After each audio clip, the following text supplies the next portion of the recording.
নমস্কার বন্ধুরা, আপনাদের সকলকে এই চ্যানেলে স্বাগত জানাই। কর্কট রাশি বা কর্কট লগ্নের জাতক জাতিকাদের বাংলা 1431 সাল কেমন যাবে সেটা নিয়ে একটি দীর্ঘ আলোচনা করব। 1431 সাল পুরো বছরটাই কর্কট রাশির জাতক জাতিকাদের জন্য একটা মিশ্র ফল প্রদান করবে। অর্থাৎ যেমন কিছু ভালো ঘটনা থাকবে, অন্য দিক থেকে কিছু মন্দ ঘটনাও থাকবে। 1431 যেটা এপ্রিল 2024 থেকে এপ্রিল 2025 পর্যন্ত সময়, এই এক বছর বেঙ্গলি নিউ ইয়ারে কর্কট রাশি বা কর্কট লগ্নের জাতক জাতিকাদের কেমন যেতে চলেছে তা নিয়ে বিস্তারিতভাবে আলোচনা করব। আমরা জানি 2024 যে বছরটা দিয়ে যাচ্ছি সেই বছরটি শনির বছর, কিন্তু 1431 বাংলা সালটি এটাকে যদি সংখ্যাতত্ত্বে ফেলি তাহলে 1 + 4 + 3 + 1 = যোগফল 9।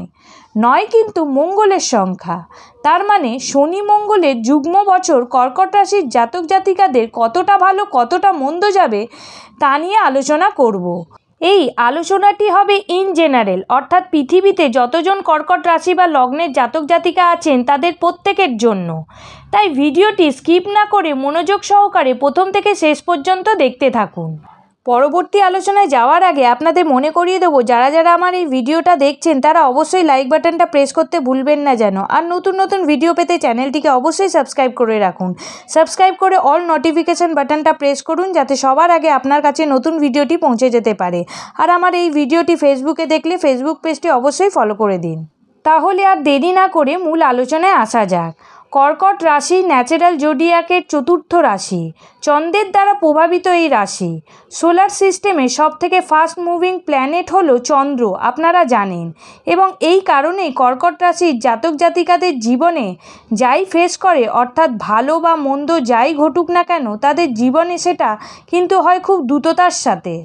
স্ক্রিনে আপনারা যে চার্টটি দেখতে পাচ্ছেন সেটি 14 এপ্রিল, যখন পয়লা বৈশাখ 1431 সাল, তখন গ্রহগত অবস্থান এমনটিই ছিল। দেখুন, এখানে চার্টে আমরা চন্দ্রকে উল্লেখ করিনি, কারণ চন্দ্র একটি ফাস্ট মুভিং প্ল্যানেট, প্রতি 2 থেকে আড়াই দিন অন্তর অন্তর রাশি পরিবর্তন করে, তাই জন্য চন্দ্রকে এই চার্টে দেখানো সম্ভব নয়। মূলত 4টি গ্রহের অবস্থানের ওপর ভিত্তি করে আজকে আমরা প্রেডিকশন করব, এবং যার মধ্যে রাহু কেতু 2টি শ্যাডো প্ল্যানেট এবং বৃহস্পতি শনি এই 4টি গ্রহের ট্রানজিটের ফলাফল নিয়েই আজকে আলোচনা করব, কারণ এই 4টি প্ল্যানেট কিন্তু ওভারঅল ধরতে গেলে পুরো বছরই মুভ করবে না।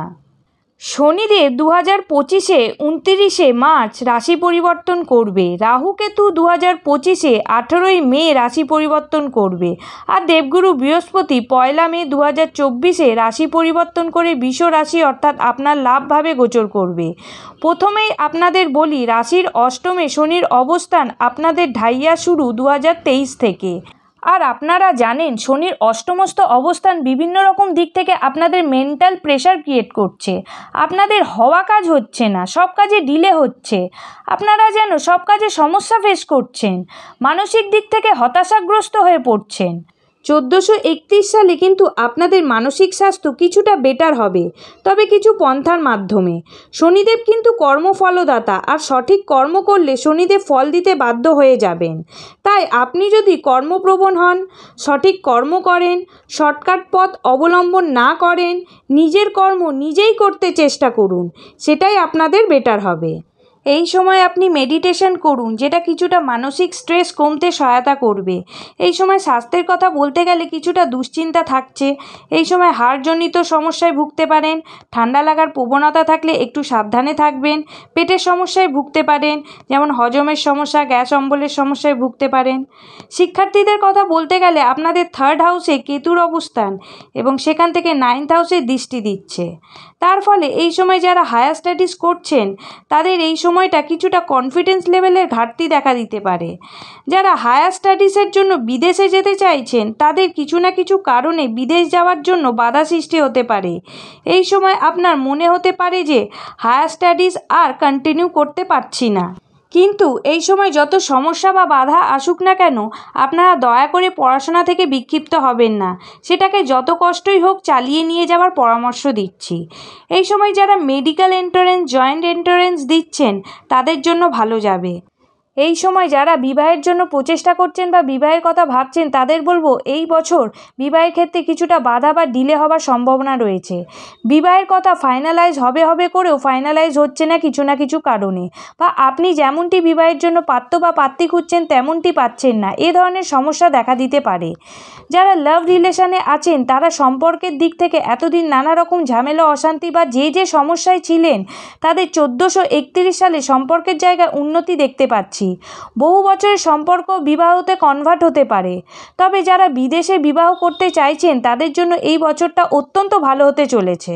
এই বছর আপনাদের যে কোনো যোগাযোগের ক্ষেত্রে একটা ডিস্টারবেন্সের জায়গা দেখতে পাচ্ছি, সেটা বিবাহের দিক থেকেও হতে পারে, কর্মক্ষেত্রেও হতে পারে বা অন্যান্য দিক থেকেও হতে পারে। যে কোনো দিকেই যোগাযোগের জায়গা অসুবিধার সম্মুখীন হতে পারেন। অর্থনৈতিক দিক থেকে বলতে গেলে এই বছরে আপনাদের আয় ইনকামের সোর্স যে কোনো দিক থেকে বাড়তে চলেছে। ব্যবসায়িক দিক থেকে প্রবল উন্নতির সম্ভাবনা রয়েছে। এই সময় যারা রাজনীতিতে যুক্ত আছেন তাদের জন্য ভালো সময়। টিচিং প্রফেশন, মেকআপ আর্টিস্ট, গান নাচের সাথে যুক্ত অভিনেতা অভিনেত্রীদের ভালো সময়। তাছাড়া online marketing, social media, IT sector এ ধরনের ব্যক্তিদের গ্রোথ দেখতে পাওয়া যাবে। বিশেষত যে কোনো প্রফেশনের মানুষদের এই বছর আর্থিক দিক থেকে একটা ডেভেলপমেন্ট দেখা যাবে। আপনাদের নতুন আয় ইনকামের সোর্স বাড়তে দেখা যাবে। ডেলি ইনকাম বৃদ্ধি পাবে। নতুন বছরে পুরো সালটাই কর্কট রাশি বা কর্কট লগ্নের জাতক জাতিকাদের কেরিয়ারের গ্রোথ বৃদ্ধি পাবে। এই বছর মায়ের শরীর স্বাস্থ্যের দিকে একটু খেয়াল রাখতে হবে। এই সময় মায়ের ব্যথা বেদনা বাড়তে পারে, চোট আঘাত লাগার সম্ভাবনা দেখতে পাচ্ছি। এই সময় ভাই বোনদের থেকে দূরত্ব সৃষ্টি হতে পারে, বা এটাও হতে পারে আপনাকে কোনো বিষয়ে না জানিয়ে গুপ্তভাবে তারা কোনো জমি জমা বা সম্পত্তি বিক্রি করে ফেলা ইত্যাদি হওয়ার সম্ভাবনা রয়েছে। কর্কট রাশি বা কর্কট লগ্নের জাতক জাতিকাদের অষ্টমে শনি এবং একাদশে বৃহস্পতির ফলে কর্কট রাশি বা কর্কট লগ্নের জাতক জাতিকাদের আর্থিক দিক থেকে সাডেন গেইন বা কোনো মৃত মানুষের সম্পত্তি প্রাপ্তিযোগ বা এমন কোনো অর্থ যেটা পাওয়ার আপনি আশায় ছেড়ে দিয়েছিলেন তেমন অর্থ প্রাপ্তি হতে পারে। এই সময় কর্কট রাশি বা কর্কট লগ্নের অষ্টমে শনি থাকার জন্য এই সময় আপনাদের গুপ্ত বিষয়ে আগ্রহ, জ্যোতিষচর্চা, তন্ত্রমন্ত্রের প্রতি আগ্রহ বাড়বে। যারা জ্যোতিষচর্চা করেন তাদের এই সময় উন্নতির যোগ দেখতে পাচ্ছি। মোটামুটিভাবে কর্কট রাশি বা কর্কট লগ্নের জাতক জাতিকাদের 1431 সাল নববর্ষ কেমন যেতে চলেছে সেটি আমি ওভারঅল বিভিন্ন বিষয়ে আলোচনা করার চেষ্টা করলাম এবং কিছু সাজেশনও দিলাম। আশা করি এই সাজেশনগুলো ফলো করবেন। ভিডিওটি ভালো লাগলে অবশ্যই লাইক অ্যান্ড শেয়ার করবেন। আর যারা আমার এই চ্যানেলটিকে সাবস্ক্রাইব করছেন তাদেরকে অসংখ্য ধন্যবাদ। 1431 নববর্ষের শুভ কামনা থাকলো আপনাদের জন্য। আপনারা সকলে ভালো থাকবেন। আজকের মতো এই পর্যন্ত। নমস্কার।